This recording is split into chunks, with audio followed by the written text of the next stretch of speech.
And we're back. That's right, guys. But hold on a second. This doesn't look right. What the hell? We are back with the Bucharest minor EU closed qualifiers. But, well, these teams drew. We're meant to have different teams, but we're not because this is a tiebreaker. This is basically the full best of 3 in the end between Hippomaniacs and Vega Squadron to decide who gets a chance to slay TI winning champions OG. And I don't know about you, Nahaz. If it's anything like game 1 and 2, I am hyped for this third game. Yeah, I will take it. I mean, you talk about 2 back-to-back 50-plus minute games, rare enough in this current patch, where I think the pace of play has already been faster. I think it's going to get even faster as time goes on. But it's one thing to talk about a 50-plus minute game where it's lone druid resummoning his bear 50 times. It's another when you're talking about teams fighting to control the map, taking these rolling engagements. Those were 2 really fun games, and Vega is mixing it up here. They're going to go with the Magnus with their first pick. Definitely a good way to open. Enables a lot of these melee carries, and chief among them would have been the PA if it had not been banned out straight away by Hippomaniacs. Already reluctant to let that slide through. Yeah, and I like the Undying pick a lot for Hippo. I think it fits the way that both of their supports have been playing these games. I mean, these are clearly 5 players that all like to get in the middle of things and mix it up. But I think Magnus is. I think Magnus is a heck of a hero this patch, and PA is already banned. That's fine. I think Jug is still a real good. I think there are still just a lot of very, very good Magnus pairs. Yep, most definitely. Jug, as you said, is an obvious one. PL, the one that people don't think about, but accelerates that early farm. And of course, another one that would be chief amongst it, considering it was in the last game, would be the Terrorblade. Yep. But that's one way to open up. Time to paint this hero had gotten through the drafts, and I'd remember being very, very surprised by that. I think another round is coming for this hero. I really do, because I still think the fact that the damage skills, what is it, your Q, that the damage still skills indefinitely with the number of units hit and linearly, like that just seems it makes the hero, if you find the right angles into fights, the damage that you do from super long range with this hero is incredible. Absolutely, and depending on the regions, we've seen very different focuses. For example, typically in the Western scene, we do see this huge focus on the Inkswell, whereas the further you go east, the more you see people liking the Phantom's Embrace and Stroke of Fate. Right. And I just think the hero scales wonderfully. It's flexible in terms of its builds. And the damage continues because it's just a fact that as the game goes on, right, one of the problems that most supports face is that magic damage scales with skill points, but then it caps, right? Grimstroke, as the game goes on, there are more and more units on the map. He gets more and more damage potential with his primary nuke, and his other spells, their utility is such that as long as you have a hero that can go in and can just basically make sure that it's inflicting a bunch of damage instances to enemies, the stun scaling on that Inkswell is just ridiculous. Yep, and of course, like to talk the Stroke Fair again, it's actually a surprising indirect counter to these illusion-based heroes because exactly. Yep, the army stacks up, hurts a lot more. Also, if you start the fight by hitting the Soulbind on them, someone like a Phantom Lancer cannot hide from that you know which one's real the whole time. Yeah, that's actually an even better point. I mean, people used to buy Veil against PL for that reason, right? And I think that's absolutely valid with this hero. It also just it not only, it's double duty. It makes the hero himself easier to track. It also makes it so that you have at least one other unit that gives you guaranteed disable on it. Let's just quickly restart the call, Alan. There was a little bit of Kyle. Oh yeah, all right. That's something that we always forget. We keep saying we always forget to do it, and then we always forget anyway. It's all good, folks. We've been so excited to talk about this game. All right, there we go. Just saying, we've been too buzzed in between this game, just talking about. There's so many details you can break down between these two teams. That's true, and it's fun to sort of talk about the adjustments that they're going to make ahead of a game 3. Look at this so far, though. Bans. There is a ban on the Huskar. Vega's showing a little bit of respect. Both Huskar and Oracle bans coming out in the second phase. I wonder if Vega is thinking about moving this Magnus to the 4 and running a Darkseer here with that Oracle ban. It's a possibility. It could also just be they're trying to essentially eliminate any snowballs, right? Like Hippomaniacs, you could see at the Huskar, that's obvious, but then Dazzle and Oracle, both these two supports that enable a ridiculously powerful amount of snowball out of a single focus core lineup. And certainly, I mean, what Hippo did in the last game, not just the Huskar, has to concern you as Vega, because you are very fortunate that you had the ability to control the lanes as well as you did. That the way they executed that death ball was really good.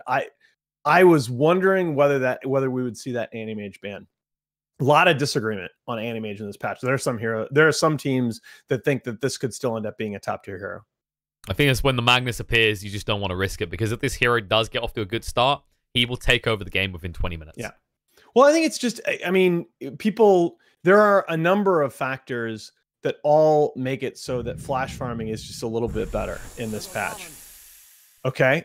You want to talk about push and death ball? Here you go. There's that pressure. So Hippomaniacs, they're starting to pivot into this heavy push strat. Sand King, of course, can shove lanes very effectively. And Shaman plus Undying, that's a lot of aggression early on. And so I think we're either going to see the Magnus partner, or we're going to find out whether this Magnus is a 3 or a 4 with this next pick. Yeah, it could also be that the Grimstroke is the Magnus partner if it's a core, because you do buff up his damage decently.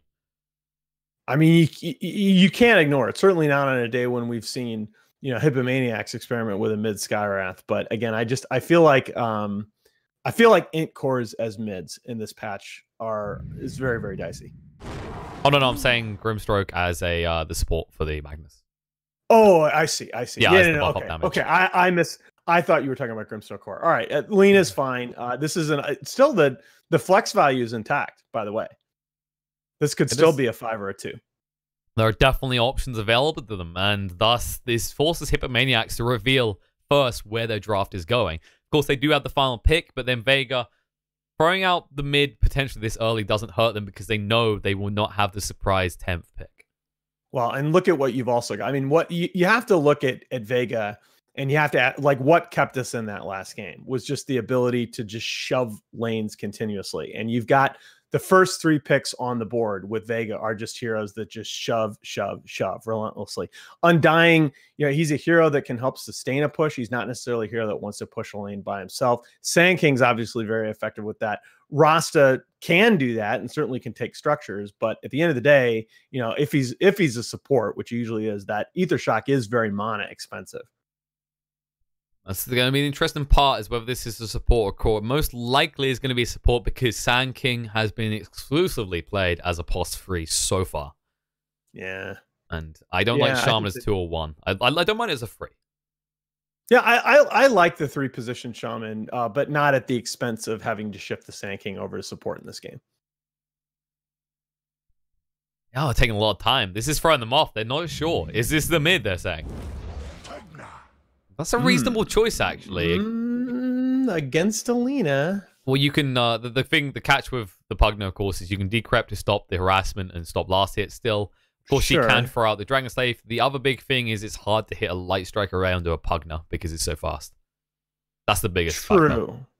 It's still, you're still screwed when you reach 6. Don't get me wrong. That's where it's scary. Yeah, that's the thing. I mean, she's going to have kill potential on you at a couple different points in the lane, and the Nether Ward doesn't bother her quite as much as it bothers some of the other spellcasters, because all of her spells are relatively long range. And there's the PL that you were talking about as the Magnus counter. I think that was a very good call. Hippomaniacs do have some tools to deal with this PL, but they don't have anything that's even close to the scaling. Like if this game goes past 35 minutes, this PL, right, at least through the first 8 hero picks, this PL is going to own the map.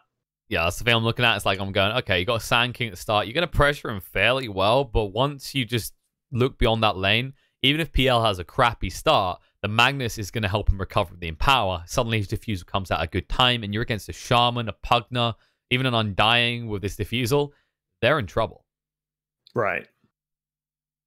And you got to wonder, especially with some of the picks that we've seen from Hippomaniacs so far today in 4 games. I mean, do they have that cheese up their sleeve here?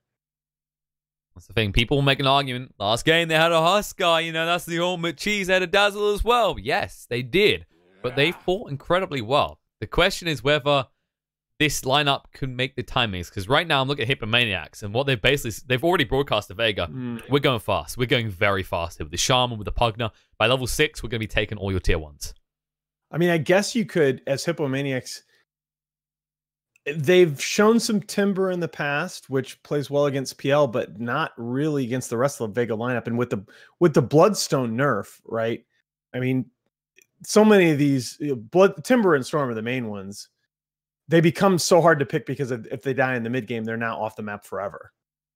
Is the crux here. And I think like the other thing to keep in mind is looking at Hippomaniacs lineup right now, they do not have good damage past like the mid game, right? They need some sort of carry, whether it's someone like Lycan to increase that tempo of tower taking. I don't think Lycan's the best choice in this type of game, but as an example, you need something to deliver you if something goes wrong 20 minutes in, because right now, if Hippomaniacs don't take out the tier 1s by 15-minute mark, I'm really concerned. You know what you might do as Hippo? You might go back to like a Dragon Knight and just go full on push. Just go, you know what? We know we're going to be on a clock anyway with what Vega have already shown. We've got the last overall pick. Let's just go super heavy. I mean, you could pivot back to a Dusa. I think Dusa's not going to be quick enough. I think they have the way of dealing with you. I think Deuce is faster than you think now. I think Dusa with 4 Wraith Bands and the jungle sort of unnerfed in this patch it's a faster paced hero than I've given it credit for. Right. Well, then we both have. But Nahaz, there's an important detail here, and that's the fact that you're up against a PL that will eventually get a diffuser. That's fine though. The PL. Okay, so we expected that. The PL Dusa matchup is actually a matchup that can go either way, depending on like the PL diffusal does not hard counter Dusa at all. Oh, I get where you come from. It's just a matter of who gets ahead. And that's the thing that I want to like back up with that is that Magnus being your team means it's harder to actually outfarm this PL. That's true. That's true. You know, this is the deciding game. This is the shot. They could be ballsy, but I mean, come on, to be honest, go full push. Go full push. Where's it going to be? The Morphling. They're going to bring back the Morphling. I mean, it's a direction they've gone. They're clearly super confident with this hero, but I just don't know. I think it might be too slow.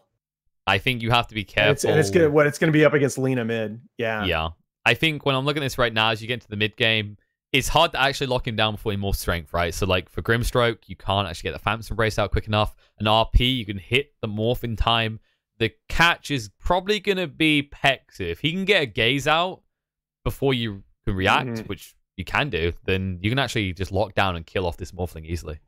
I just look at it as, you know, as Supreme, you're not going to be able to, you've got Lena by herself, right? Makes it so that you can't run around on full agi. And pretty much but like you've got Grimstroke and Lich and Magnus that can all add that magic damage combo. So if you get caught by 2 heroes, you die so fast when you're farming. Hey, at least it's not one of those lion mids, right?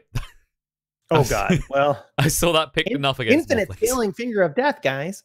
Yeah, it's a very good spell. Scales up, decent size cooldown. I can walk with it once I get an axe. Axes are free right now, right? Like everyone's building around them. That's the theories. Yeah, I'm sure you can farm as lion. I'm sure that's fun. Yeah. God.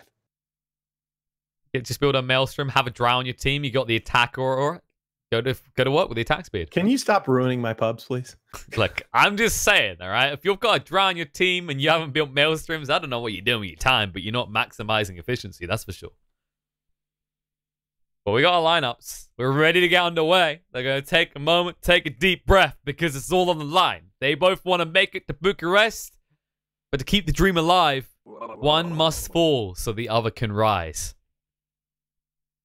And again, I'm going to go back to a point that I made at the beginning of the previous series, and that's the just composure by Vega. I mean, this is a team that's just, they've gone through a lot of drama in the last couple of weeks, from disappointment in the EU qualifiers. You know, they barely missed out on the first major in the qualifiers as well, and then had to go through the drama of the minor invite situation. You know, you wonder how much all that's taken a toll mentally. Yeah, they got something to prove. They got to sit here and go, look right here, PGL. We earned this from the get. Shouldn't even been in question. We're going to prove to you that we deserve that invite to the closed qualifiers because we plan to get the main event. But they got some obstacles. Let's not get ahead of ourselves. Obstacles ahead of them, because after this, they've got a best of 3 against OG. And it's going to be interesting because some teams, they love this back-to-back constant gameplay as their winning series. Other teams, yeah. I mean, everyone has a limit. Eventually, you get exhausted. You think how many games Vega has played today? Well, and it's something that we talk about a lot on LAN. It's so much more relevant than people realize, and you don't really appreciate it until you see how these teams interact in person. The teams have very distinct personalities. The way that they respond to adversity, the way that they handle very long days and manage their schedule the next, it differs a lot. And I mean, that's part of why, even apart from drafting, that's part of why good captains are invaluable. And Kezu is still feeling that way. He's still adapting to this captain's role. That's the other thing, because I mentioned Vega, but then you look at Hippomaniacs. Hippomaniacs have been back-to-back. You know, they had a series before this one. They'll hop into this one, and if they do beat Vega, they're into a best of 3 next. And every person has their limit. Doesn't matter how energetic they are, doesn't matter how far they go. You know me? I'll be sitting there, I can sit up for 2 days and then, but at some point, I'm going to start hallucinating the former presidents of the United States, and that's when I know I'm done. Right? There's only so long the body can hold on. Well, you definitely don't want to hallucinate the current president of the United States. That's extremely unpleasant. I'm pretty sure I get close by having former. I guess it depends on which. I don't know. I might just at that point. I'm pretty sure I'm going to just be hallucinating a Satsuma wearing a sombrero. Okay. Wow. What? So he's Dota, he's got a very nice orange tan. He definitely goes to those fake tanning shops. Okay, send help, guys. I think Pigeon's losing it. Right. Hey, you know, just a little bit of Trumpism talk about the politics and into the Dota, though, because how are we going to start this? There's going to be Pexu up top with Madara here, and, well, they are going to be annoyed a little bit by the Undying, but you can fairly well aggress this lane, I'd say. Yeah, absolutely. I mean, this is not an axe cutting behind your creep wave. Interesting. This is a fairly consistent theme. We've seen one team a lot of times, Tippos, starting in a tri lane and then potentially backing off. Although when you look at the comparison, the Hippomaniacs lineup can afford to do this at the start much easier because they have a Sand King. I agree, and it is the premium that you put on shutting down this Madara in the early game. Like we talk about the Morphling potentially being a little on the slow side, but if you can shut down this PL, I like your chances at really using the pushing power of this Pugna-Rasta combo. It's definitely. And they're going to have to. The kind of crux of what they're doing here is while they're applying a lot of pressure to shut down PL, I'm concerned because if Magnus gets a decent start, and he just starts empowering the PL is fully recovered. Ooh, Curry is missing CS underneath his own tower here. He missed with the first range creep, putting a decrep on the Lina, and then missed time to blast a little bit. As a result, advantage early on to Mage.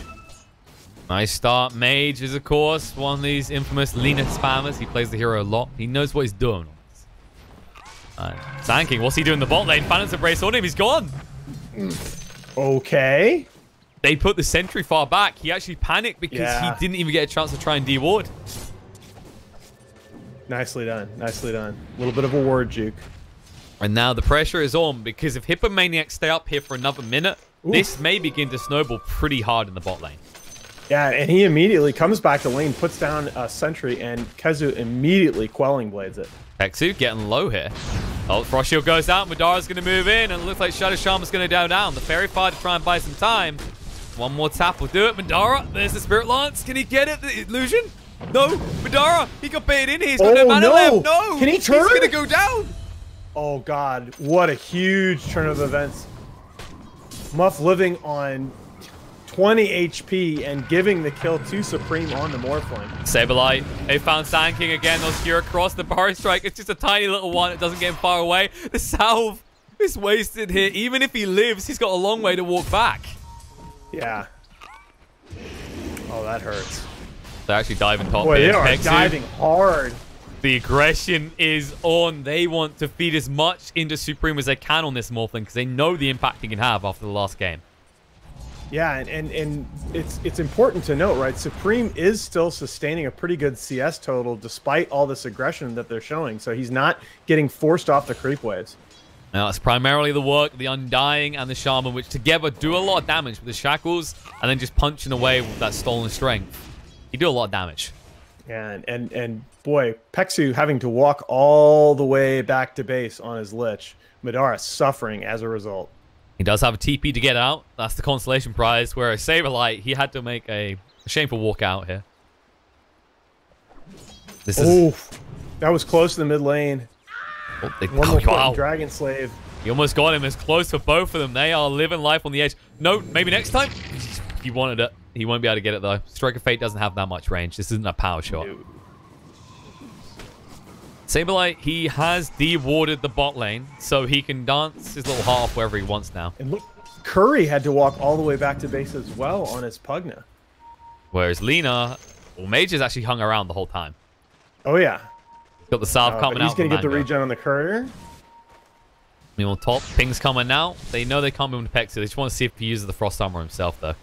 They are just zoning out, making sure there's no XP here for the Vega side, so they can maximize what the Morphling gets. In the bot lane, Phantom's Embrace again on the Sand King, drags him across. The disruption is good there. And he's going to try and dance his heart off in his Sandstorm. Inkswell does connect, and there's the sentry down. Forest Strike across, looking on Madara. Going to get low doppelganger away, though. He's going to turn around and look to fight. Now he needs to move away from Seni, who doesn't have any mana, and the salve's coming out from Madara. Undying can't do anything against this all of a sudden. No, only level 3, doesn't have a point in that Caustic Finale passive, so not gonna get a lucky last hit on the PL there. And they came here for the runes, but can they get them maybe next time? Trying to body block up. And he actually doesn't get that rune. Oh, no. Little kiss is coming out. He says, fair play. 3 out of 4 for Hippo. Looking nice for them. They got a slight gold lead. And, of course, their Morphling is topping the CS so far. The catch is Magnus is doing pretty well, and so is Mage on that Lina. Yeah, but I thought it looked for a little bit like Curry might be suffering in this lane, but he has come back nicely.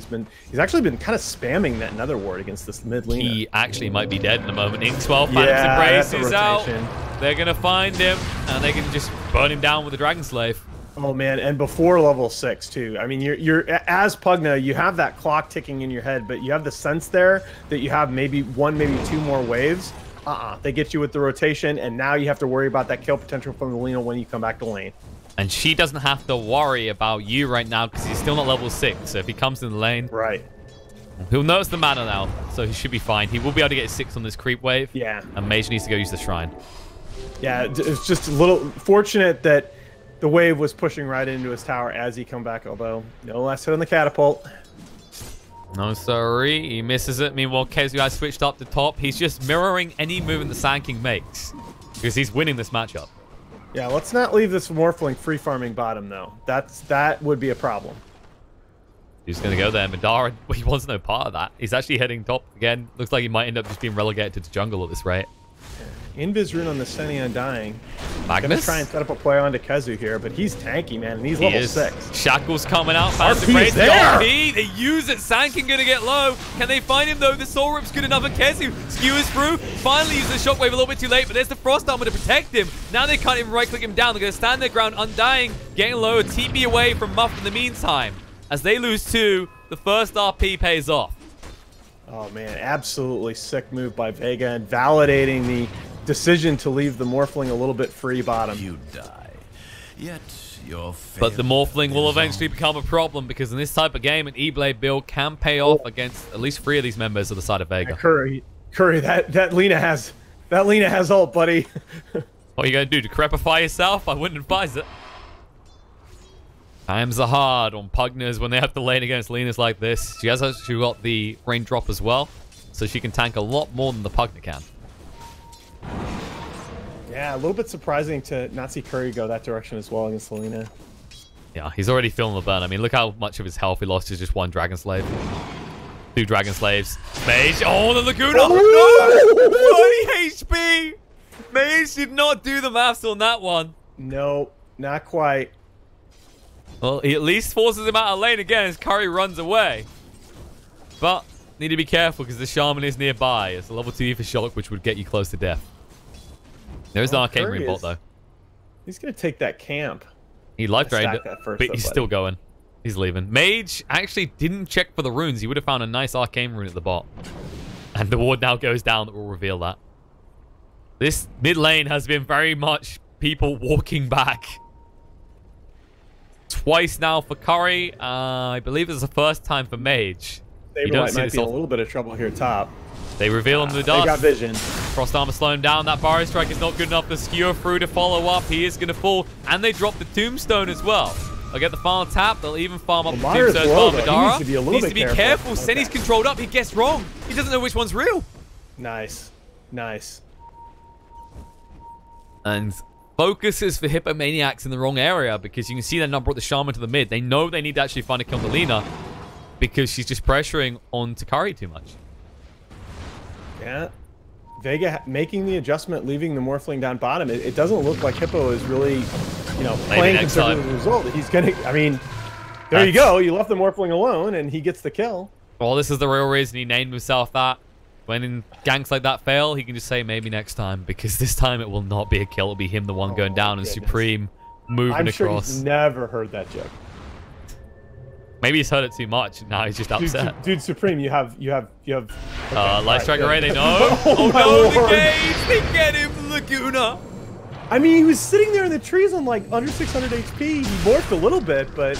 And now Curry, Light Strike Array's there. Hex coming out, Lich getting low, will move away. Phantom's Embrace is on the Pugna, so he can't do anything but run. The Shackles are out, they're going to turn around here. Frost Armor there as well. Mage needs to be careful. Light Strike Array too late.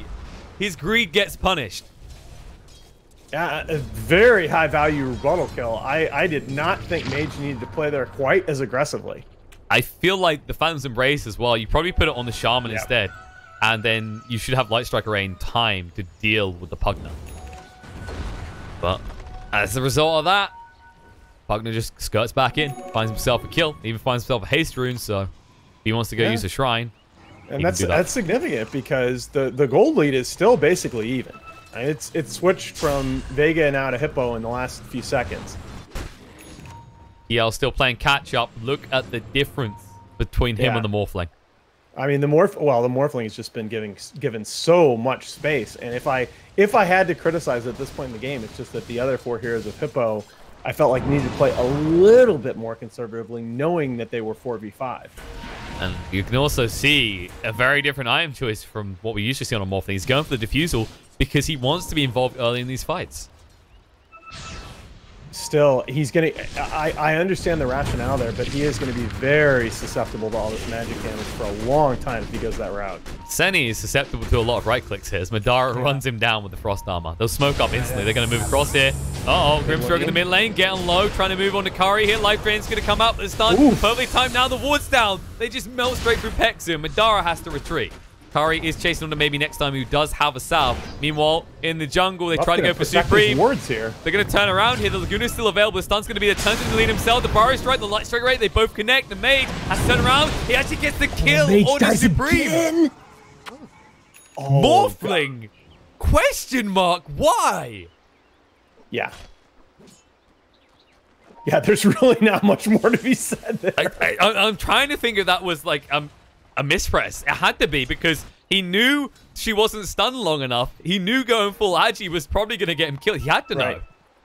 Well, and again, that's not going to change anytime soon because of the item build that he's going. I mean, he's going to have to be really quick and really well timed on these morphs, or he's such a glass cannon. And the other thing is actually, you know, he made it even easier. He made sure Lina didn't even have to use the Laguna there. Which means if someone shows in this lane right now top, they might die. And look at his positioning. They're getting ready for some aggression here. And Supreme moving in with an Invis Room right now. He's angry. He wants some vengeance. He's going to push it towards his team with the Adaptive Strike. He needs to know that he's in the middle of 3 heroes, though. He's got a long duration left. He's 600 HP, man. They put down a sentry or use a dust right now. I know. He's just insta-dead. Meanwhile, bot, they're going to go in here, look for a kill on Undying. They should be able to find now Lina in the top lane. They're trying to move in on it, but the Phantom's Embrace out in the Morphling. He can't do anything. The Shackle's going to come out in the meantime on the Grimstroke. We'll go pop the Inkswell, but it doesn't matter. The damage is done. It's going to be a 1-for-1 trade. Actually, the difference here is Vega can take a tower, whereas the top tier 1 got denied.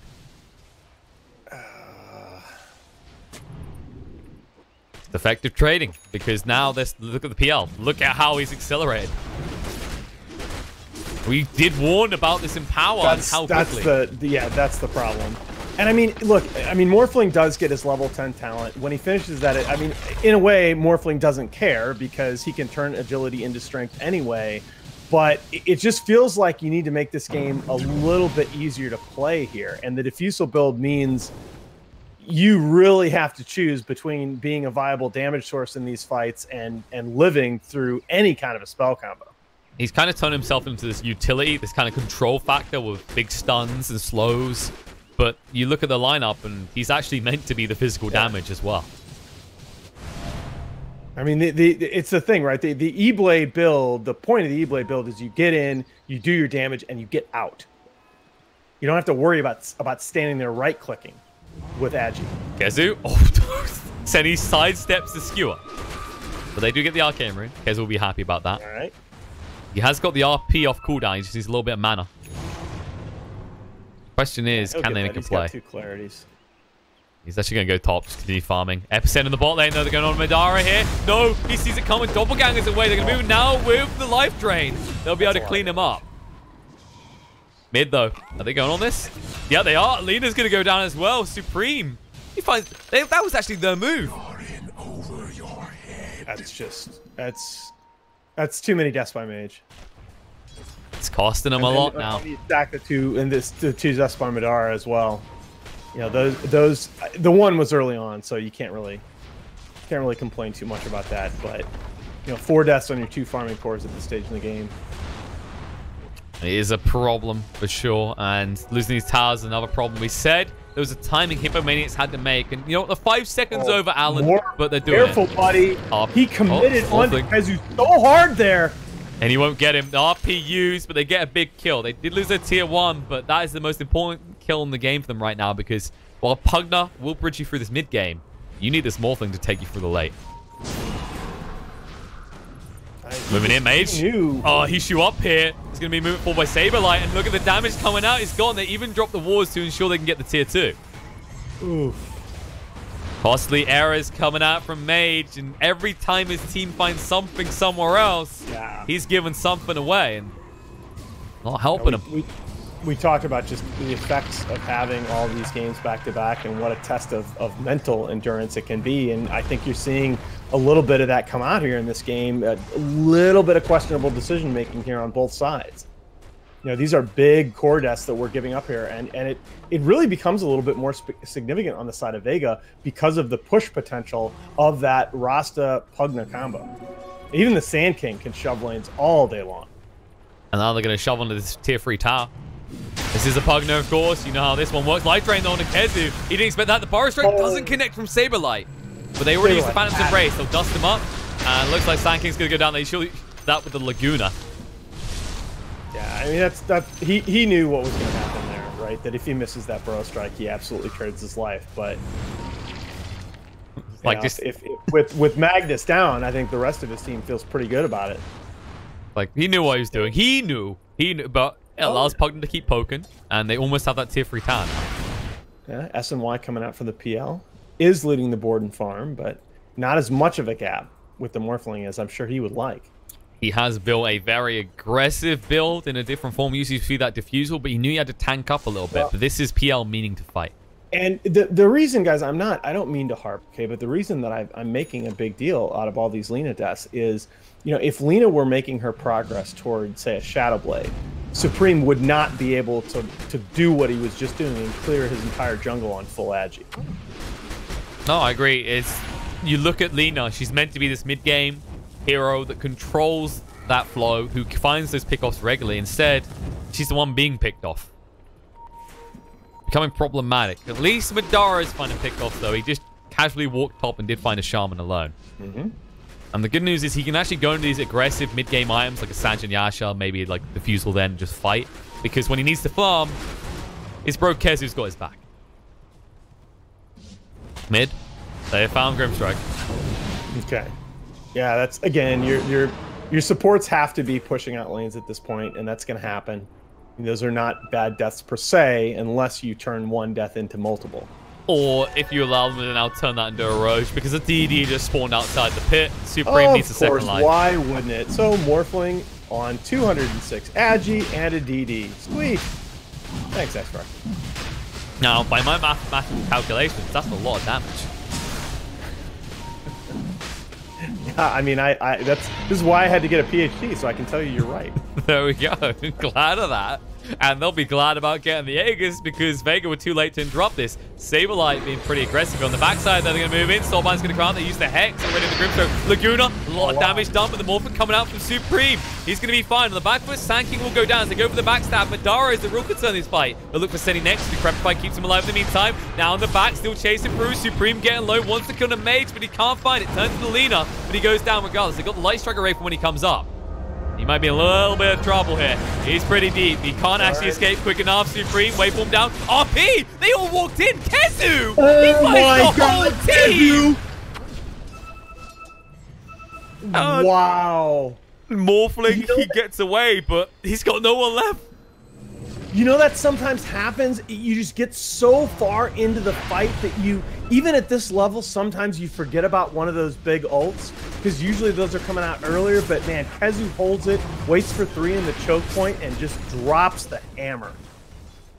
Mr. K-God stepping in to make sure his team now assert a lead over their opponents and Hippomaniacs.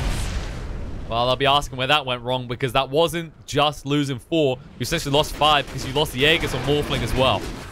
Right. Oh, and it just kills your momentum. It feels so much worse to have that happen on the side of Hippo than it would if you're Vega, because ultimately, as Hippo, yes, this Morphling is farming, but you're probably the ones on the clock here. I mean, all 3 cores of Vega scale so powerfully into the late game. It's also when you think, another thing that people don't look at too much is when you've been playing this aggressive and Hippomaniacs have had control of the mid game, you look at the ward placements. They're very aggressive because of that type of fight, and it's setting you back. Vega can now look to invade your jungle, and suddenly your vision becomes useless. Right. I mean, you know where they are on their own side of the map, but unless you can shove the waves and make sure that the fights are occurring there, whatever. And I like this pickup coming out from maybe next time. He's finally finished up the Spirit Vessel, and all of a sudden, Pugna and Morphling both are going to suffer because of this.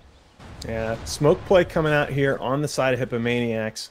They're going to go in behind Curry, and Curry kind of sells it a little bit with that farming rotation. See if they fall for it. There might be a ward there. It doesn't matter because there's not. I like Senny quickly moving up the high ground, gets that ward down to make sure that they can't be backstabbed here. They're actually going for the base. Okay. They got the Serpent wards. Yeah, they do see the Lich as well. They move in. Pexu's gone. Now they're going to think twice about this. The Tier 3 is almost gone as well. They can't let Pugna touch it again. They need to get rid of the Never Ward, but the Decrepify keeps it alive. The PL Illusions will just be a little bit frustrating, and we'll get rid of the Never Ward. Curry moving in. Soulbind is slowing him down. Phantom's embraced out as well. Saberlight caught here is also. Now they're moving RP. Kezu, the skewer back the Laguna. Unreal. They get rid of the Pugna, and they clean up the Sand King as well. And they're not done just yet. Supreme, he's pretty deep here. Light Strike Array connects, and he's in a little bit of trouble. Waveform away. TP out by Senny. He says, I want no part. Muff's leaving as well. Can they escape here? Supreme with the doppelganger trying to just elude them, but they see everything. The Diffusal will slow him down as he runs out of mana. He runs out of time. He's down. Kezu playing out of his mind to keep his team in control. Yeah, that's the captain and shot caller, and yeah, he's not going to let his team lose. Man, just waits with the patience. It's not just about how many heroes you catch in the RP. It's about the position and your ability to reposition them with the skewer. That's 2 fights in a row where Kezu just hit it at exactly the right place. Man, a myth, a legend. Kezu, a man who was on a very highly recognized team in secret a while back, has floated around ever since, but this squad that Vega have put together, seemingly last minute, some of the members they got just for Curry, qualifying. that's a DDPL, buddy. Yep, Curry's down, and now Saberlight, he needs to leave his Sandstorm escape, but no, they see the Tombstone, the Soulbind comes out, and there's the Chain Frost, the damage on Shaman's huge. The Laguna gets him as well. They've lost 3 more again, and Saberlight, is he going to go down all the waveform through. Yule's coming up from Lynch. Is going to be fine. Spirit out. Supreme is in trouble. The start can't die here. He's finally going to go down. They will get the kill and Saberlight. The skewer back. Oh, Kezu no. again. He keeps finding everyone as Morphling will fall. The entirety of Hippomaniacs get killed. Yeah, I mean, and they put their cards face up. This Magnus was the overall first pick in this draft, and Hippo just looking like they cannot deal with it. Well, we are proving we're proving a theory here. What wins? What kicks the crap out of what in the Wild Kingdom? Is it a hippo or is it a shark? And right now, these sharks are hungry. I know I don't want to be in a canoe against either one of them, but... Oh, Madara almost died Madara there. A little bit low. Yeah, that life drain is a lot of damage. Good thing he strength tread switched, or he would be dead right now. Maybe next time we'll TP away. They should all be able to escape. But they put the pressure on. They get rid of that tier 3. They almost get the melee racks, and they say, anything you can do, Pugna, we can do better. Look, they're trying to find anyone to retreat. They won't find Kez, who's Shadow Bladed up. And they just waste time chasing that. There's no kills. Yeah, and meanwhile, one of the really significant things that last couple of minutes does with the 2 towers there is that Lena has completed her Shadow Bleed and is now almost to her BKB. So a lot of the kind of the mid-game miscues here are going to go away. There it is. There's those pickoffs, and that'll just accelerate the BKB that's ready and waiting in just a few hundred gold to be picked up by Mage. Roche up possibly in a minute and a half. And when that time comes, you look at Vega's posture in this game. They've almost got all the outer towers. They got a huge gold lead. If they actually got an Aegis on a PL at this stage, they could at least take 1 set of racks. Oh, for sure. And again, it's really also just about keeping sustained and disciplined pressure on the map. All the pressure is on Hippo right now. And you can see they feel it because they are hesitant to go anywhere. They just surrendered all the runes, and at 25 minutes in, that money really starts to add up. Yeah, it does, and also as Vega, you feel just fine about your late game, right? If Hippo take a few fights and take you late, that's fine as long as you're not hemorrhaging objectives, as long as you're not, feeding serial hero kills. Especially with a hero like Madara on this PL, you think about the Doppelgang cooldown. You think about Doppelgang and how many spells you can dodge out and how many awkward scenarios you can skip away over life. And it's not just the PL. Like, even if the PL gets picked off or taken out of the fight, right? At this point, it looks like the Morphling is the only hero on the side of Hippo that's going to scale. And you can still threaten the Morphling just fine with Magnus Lena, really with any combination of 3 heroes on Vega. So, and you know he's threatened when he queues up a heart. Morphling right, exactly. heart. Exactly. They just try and slow this down because you can see Vega poking and prodding. They're making sure every lane is pushed in because they know Roche could be up very soon. They can find Curry in the bot lane as pick-off. They will feel confident around this Roche pit entirely. Pings come out. They know about Curry. There it is. They're going to chase through. Mage. He's Shadow Bladed up. Curry should know someone's up. He has got a TP.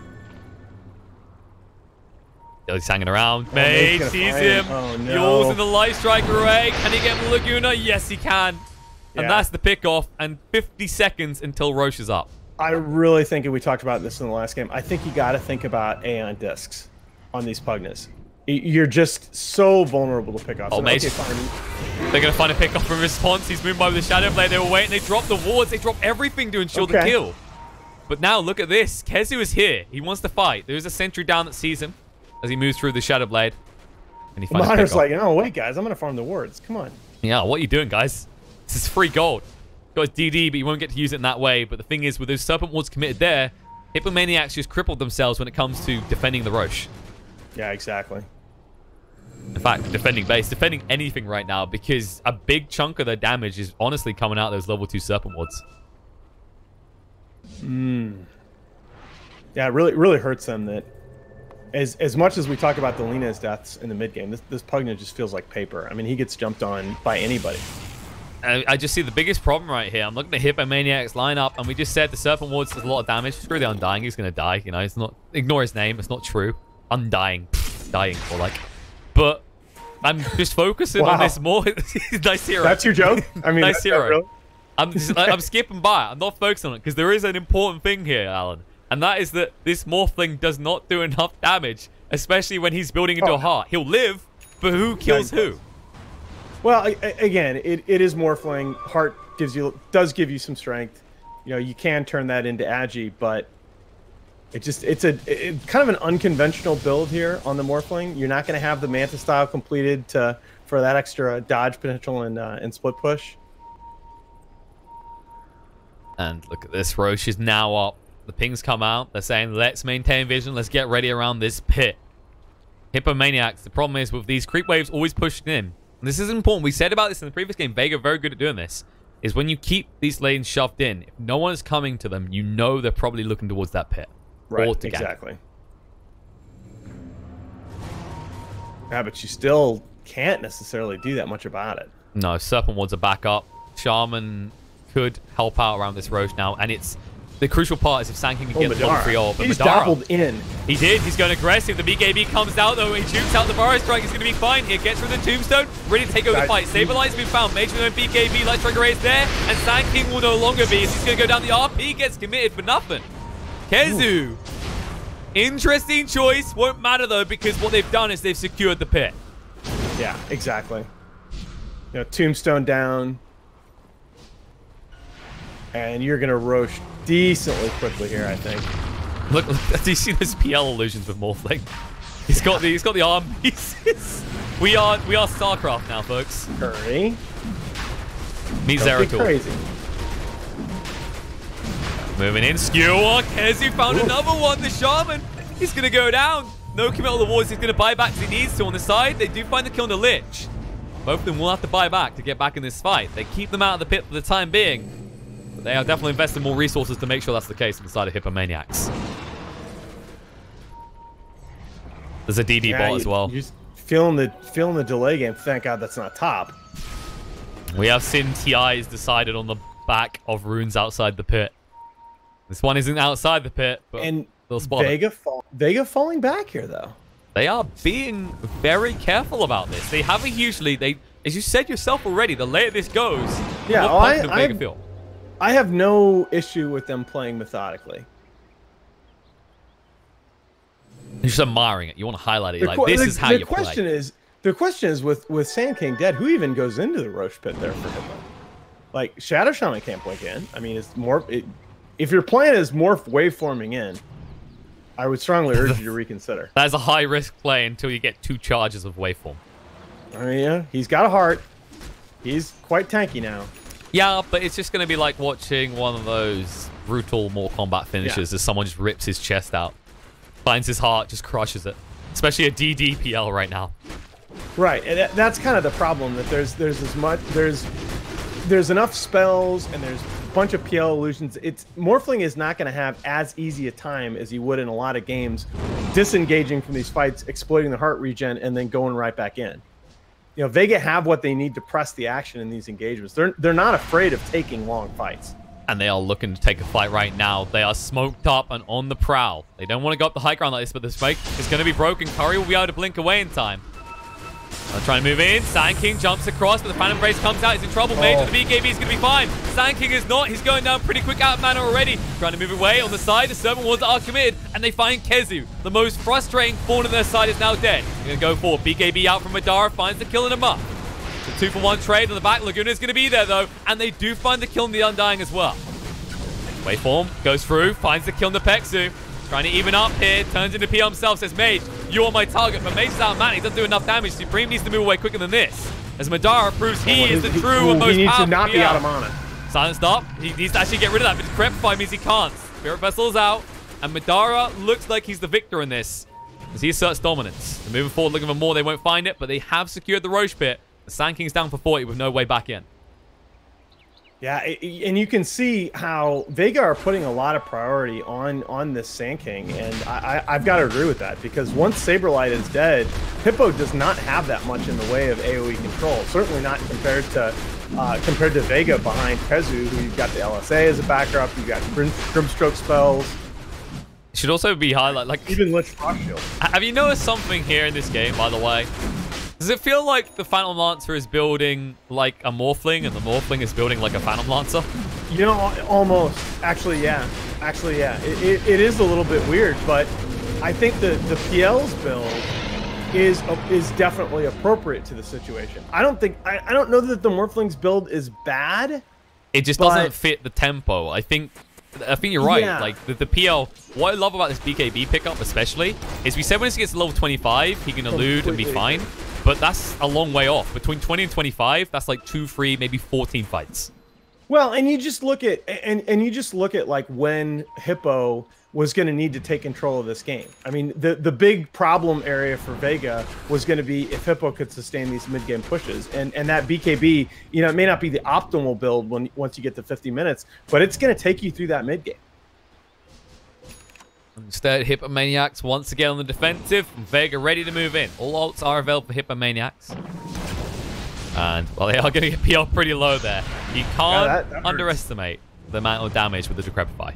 It's partly why I like this Linken's pickup by the Lina. You can throw that onto the PL as well. And Mudar is going to be a lot more protected against those kind of combos. Reluctant to commit too heavily here. They want to try and find a pick off the way. And Epicenter being challenged by Saber. Like, no! He got baited in there. What? They won't know about it, but... But Epi is down. Oh, no. That's a problem. Mage moving in. He's seen, though. These Shadow Blades getting spotted out. They will put down sentries. I'll spot this out. Actually, I think that's Gem. Yeah, Gem on Kezu. Kadara moves in now. Bar Strike comes out. Light Strike Array gets dodged out by Saberlight. Moves away. Kadara going ever deeper, though. Needs to get rid of Tombstone. The wards committed in an on location. He's going to go with the BKB. Moving straight forward here. Sanking going to get low. On the back foot, trying to chase through. The Shackle's coming out. RP! Again from Kezu! He may have just won the game for the side of Vega now. Man, oh man. GG. They know it's over. Hippomaniacs. They say no more. This man is out of control as Kezu's RP solidifies Vega's position going up next against OG. I mean, you talked about, I've praised Kezu's shot calling earlier today. I think Vega have composed themselves well in a lot of these games, but in this one, it was Kezu's individual gameplay. He, as this Magnus, just grabbed this game by the throat and never let go. And Vega Squadron will go on. And, you know, that series against OG, whew, I don't know how confident I am in OG going into those games. I mean, I think the big thing to highlight is we were concerned about the possible fatigue for whatever team won here. But when you have a game like that, especially Kezu having a game like that, right, you have got to be oozing confidence going into this best of 3 against OG. Yeah, it's just one of the, and it's, I used to have this conversation with Kyle about when he was playing offlane and captaining Complexity. Offlane is naturally a very volatile position. It's a position where you're going to make a lot of big plays and you're going to have a lot of big fails. And it's very hard it can be very hard as a captain when you have a bad game at the offlane position to then keep your team mentally in it, help them understand what you need to do to win the game. But boy, when you're in that kind of a game and you are making all the plays, you better be assured they're going to listen to every word you have to say, and the game just feels super easy. And that's the amazing thing. That's the thing that people don't talk about enough with Vega right now, is with Kezu being the captain, you actually look at the current games and the way they play out. A lot of teams are prioritizing giving the offlaner a good time to set up that mid game. And for a lineup like Vega, and the way that Kezu plays, this is Vega's type of patch. Well, and this is a good comp for them too, because you have multiple, you directly empower, no pun intended, the PL through your kit, and you also dictate the pace of the engagements just because your hero is a great initiator. So I mean, once you get this kind of a lineup, I mean, I do think that against a different opponent, Mage would have been punished a little bit more heavily for some of the mistakes that he made. He had some deaths that maybe weren't strictly necessary. Pexu's positioning in some of these games has been a little bit too casual. Like in this one, there was a death that he gave up outside of the base toward the bottom steps where it should have been a little bit more. It should have been obvious to them that Hippomaniacs were positioned on the high ground attempting to threaten. So there are some mistakes to clean up. But yeah, I think the overarching point, you know, Hippomaniacs played pretty well today. Vega is going to have a ton of momentum coming out of this series. And we will get to see that after a short break. That's right, folks. Action does not cease. It's been a long day, but there's one more series to come. And it's going to be a best of 3 between the TI champions OG with their new carry Pycat. They're going to be facing up against Vega in about 15 to 20 minutes time.